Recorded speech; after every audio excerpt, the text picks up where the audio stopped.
Bakomeza kugenda bibaza impamvu interineti zabo cyangwa data zabo zishira vuba, bakibaza icyo wakora. Muri ino video ngiye kukwerekera hamwe icyo wakora ndetse n'impamvu ituma data zawe zishira vuba mu gihe cy'amasegonda make kandi nta bintu byinshi warebye. Muhaye ikaze.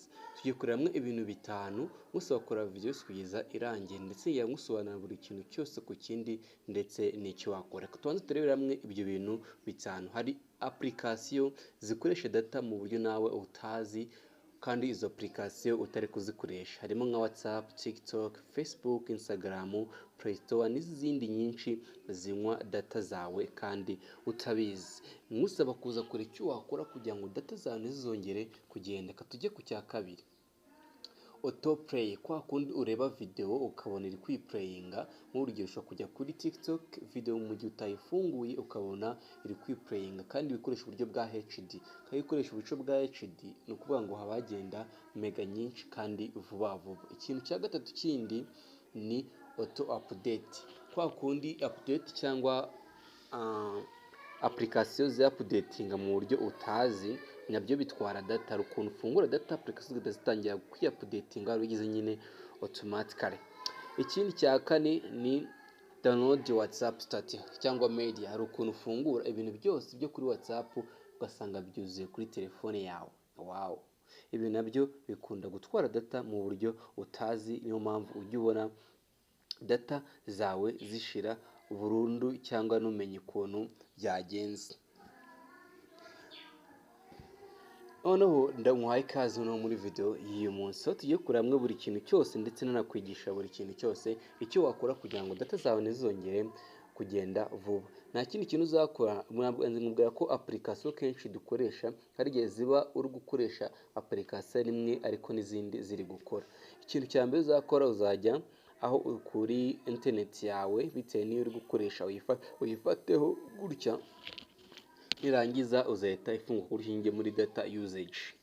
Ushobora no kujya muri search ya setting ukandikamo data usage, warangiza uze hano handitse data usage. Ndakeka muri kubireba kanyene nkwereka buri kantu kose kandi kugira ngo ubashe kugenda usobanukirwa. Niyo mpamvu mba ndi hano musaba kugira video yose kugeza irangiye. Ngo numara kujya muri data usage aha, nta kindi uzakora, bazahita kwereka application kenshi arya data cyane cyangwa akoresha data. Urabona ko ari YouTube, Remo app, YouCat. Nyine nawe bizagenda biterwa nuko bazagenda bakwereka application zigenda zikoresha data nyinshi ndetse n'icyo wakora kugira ngo ibi bintu ubihagarike. Nta kindi uzakora, uzagenda ukanda kuri buri app ukuntu uzi iri muri telefone yawe. Nk'urugero kaduhere kuri YouTube gutya, hano hantu ushobora kuzasanga hafungwa ndetse background data. Kuvuga ngo hariho background n'igihe utaba uri kuri ya YouTube mega zawe ziba ziri gukora cyangwa YouTube ibiri kuzikoresha. We nta kindi uzakora, uzaza background data uyigire off, uyifunge. Ni ukuvuga ngo ntabwo uzongera zizajya zikoresha, ugenda ku yindi gutyo ukomeze ugenda ugira background data uzifunge, kuko ni kenshi nibyo bituma data zawe zigenda cyangwa mu buryo utazi. Background data ugenda uyifunga guys. Musaba kugendera video yose kugeza irangiye. Rero numara kugenda uzifunga gutyo nako ziba ziri gukoreshwa kandi tutari kuzikoresha, ibi bintu bikunda gutwara imigo. Gusa umuntu areba se imiga zanjye zijya se kubera iki imiga zanjye zigenda, biterwa n'iki. Rero iyi niyo mpamvu ya mbere. Ikindi guys, musaba kanda subscribe, like ndetse na comment, kuko ni ibintu by'ingenzi kandi bidufasha mu buzima bwacu bwa buri munsi. Ikintu uzareba za application ukunda gukoresha cyane, ugenda ukanda data usage. Nurangiza rero nta kindi uzakora, uzaza muri Play Store naho ubigende ujye muri setting ubifunge nyine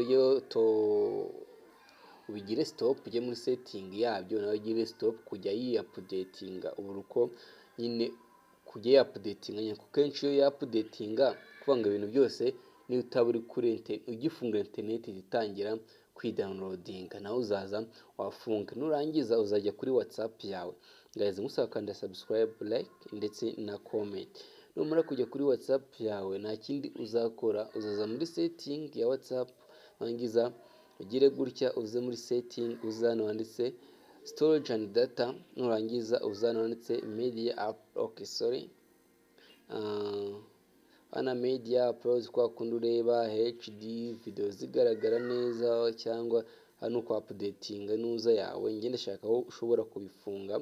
Kadusubira inyuma ndabona hana birimo usaba kanda subscribe guys. Uzazana muri chat nurangiza uzanonetse media visibility. Kano karimo nagafunguye icyo uzakora uzagafunga. Iyo ugafunguye gutya kwa ngo data ibintu byose kuri no WhatsApp byijyana ko ari byo mu magroupe, ari byo bakoresha kuri stat byijyana muri telefone yawe kandi utabishyize kuvuga ngo babiri gukoresha data. Uzaza ubifunge gutya uzabe bihagaritse burundu. Guys, nkusaba kwanda subscribe, like ndetse na comment, kandi icyo utasobanukiwe ujye ubitwandikira muri comments. Yari Yamini kabari Editech Studio, genda kwizerwa n'umwe byagufasha. Tubone ubutaha. Ciao ciao.